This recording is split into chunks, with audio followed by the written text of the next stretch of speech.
So let's get started. All right off the bat, apparently, as we all heard, Biden did a fundraiser in Los Angeles. It was star-studded event, Julia Roberts, George Clooney, Barack Obama himself. Just when we think all is great, we have learned that Biden had to be led off the stage by his former boss, Barack Obama. So, that is one of the top concerns for me as a Democrat is Biden's age. I mean, he's up there in age. And, this is not the first time that he's frozen in front of the cameras. And, I'm sure it's definitely, unfortunately, not going to be the last. But this is one of the things that concerns me with him trying to be reelected for a second term. All right, moving right along, still on Biden. Biden launched a $50,000 ad campaign today against former President Donald Trump. And I quote, the ad says this race has only two contenders, a convicted felon 34 times, or me, Joe Biden, who looks out for you and your family. Now, President Biden does look out for the working class. He really does. Healthcare was always an issue up front. Him and Kamala Harris seem to have made some headway on that issue during his presidential term. Power to the Democrats. All right, now, speaking of Democrats, the Democrats won a big victory in court today. We were awarded the right to keep mifepristone, the abortion pill, on the market. So, this is one of the things that Kamala Harris herself has pushed for while she was in term as vice. And I am a very strong believer that this is about a woman's right to choose. And if she's not ready, she shouldn't be forced to have that child. Feel free to jump in on this. Anybody, Republican, Democrat, Independent, whatever political party you come from, feel free to jump on and we can talk about this. Trump retaliated by saying, if all else fails to get this pill off the market, because as we all know, Trump is pro not allowing abortions. So his band, he's saying, if he can't get it to pass, he will invoke executive action, meaning that he will not need this bill to go past House. So that's a very big negative for us Democrats, because that issue has long been debated between President Biden and former President Donald Trump. And I don't feel that former President Trump's view on this sees it from any perspective of a woman's point of view. Keeping it with Democratic news, Chris Murphy, our Democratic Speaker for the House, called the Justice Department of the judicial branch blazingly corrupt. So apparently what is going on is members of the judicial branch of our legal system received millions of dollars of unclaimed gifts, apparently from donations or what have you, but they did not report them. So Democrats took a stand today and said that shouldn't be acceptable and shouldn't. Anything that you're getting, whether it's a gift, a donation, it needs to be reported, because this is all income. Just as we working people have to report every little deduction come tax time, that's wrong that they feel they don't have to report what they're getting after the deal is sealed. Now, I was made aware today by a very reliable source that the Democrats have control of the upper house of the Senate, along with half of the White House. Now, my concern with this is we have been slammed repeatedly this week since President Biden's son was convicted on the gun charges. So they have gone at us at every level they can. And I just confirmed with a reliable source that apparently Biden has now stated that his daughter is having addiction problems as well. I'm sure that we will hear more about that as the days progress. But President Biden is saying that, he's going through a lot. The Republicans are constantly attacking his children because of what's going on with them. So he is stating that he's under pressure and he would like everyone to back off from his kids. Now, we're going to turn to some news that I find absolutely ridiculous, but I have to report this. As a Democrat, this is absolutely appalling and should be to every Democrat and Republican worldwide. A House representative from Florida has proposed a bill to rename the Atlantic Ocean.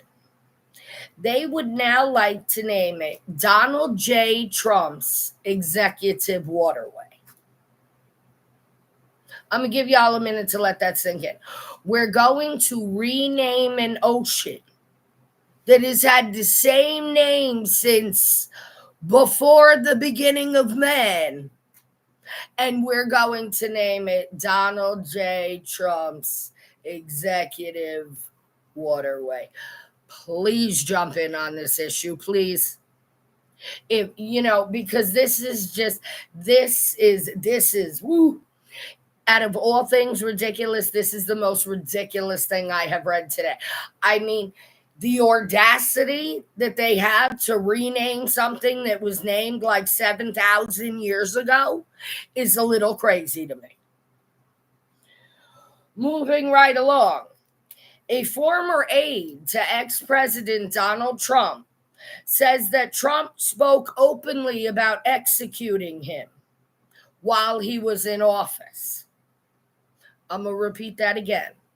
A former aide of Donald Trump's has now come forward saying that because he leaked a story while working with former President Donald Trump told him in front of other White House staff, "I will have you executed." Now you tell me why we would put somebody who said that back in execution. He said to the man, "I will have you executed." Please jump in on this subject, because I know whether you are a Democrat or a Republican, you feel some type of way about that comment. Okay.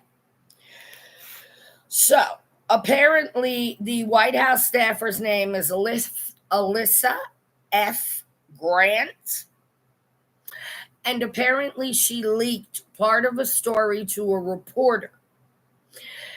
She is now coming forward saying that the working conditions which she were under was completely ridiculous. And while employed, he really told this lady that. So we're going to jump off that now and keep moving right along because there are other newses of the day. Okay. On June 5th, it has been confirmed that President Biden shut down the border. The border has been closed and no more illegals can enter the country. Biden,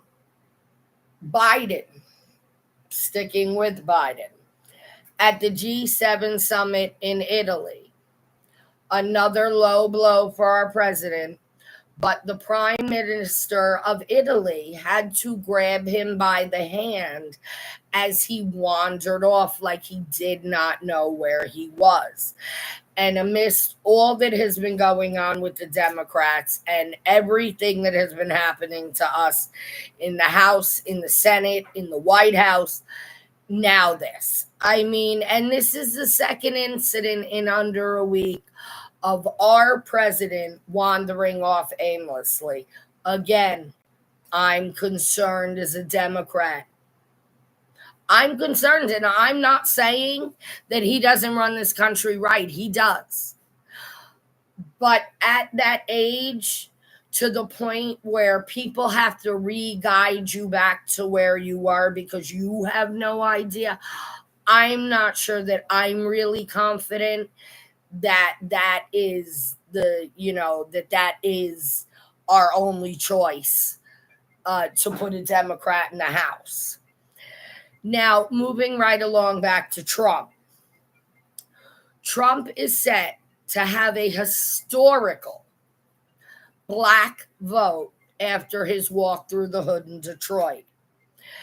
After his walk through the hood in Detroit, a poll was taken and Biden lost 70% of black voters after former President Trump walked through the hood. And the minority vote was Biden's in the beginning. The minority vote was Democratic.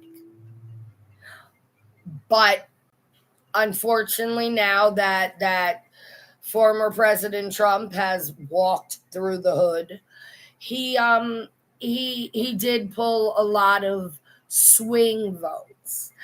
Now, as far as the minority vote, he will need 291 electoral minority votes to become the Republican nominee. All right. Also sticking with the same story, Reverend Al Sharpton has now thrown in his support to Donald Trump. What can we say? At this point, in my opinion, he played his hand very well. And what's very odd in all this is Biden has been out and about. Biden has seen the hardship of the working class. Donald Trump has not. He walked through the ghetto. Great. We all have. Why this puts him all the way up here and everybody is through the roof about this, I do not understand. Because at the end of the day, he hasn't come to go sit with a working class family yet and ask them how bad the struggle is. So, these are the Democratic and a little bit of the Republican stories for today. I mean, it's just been absolutely crazy.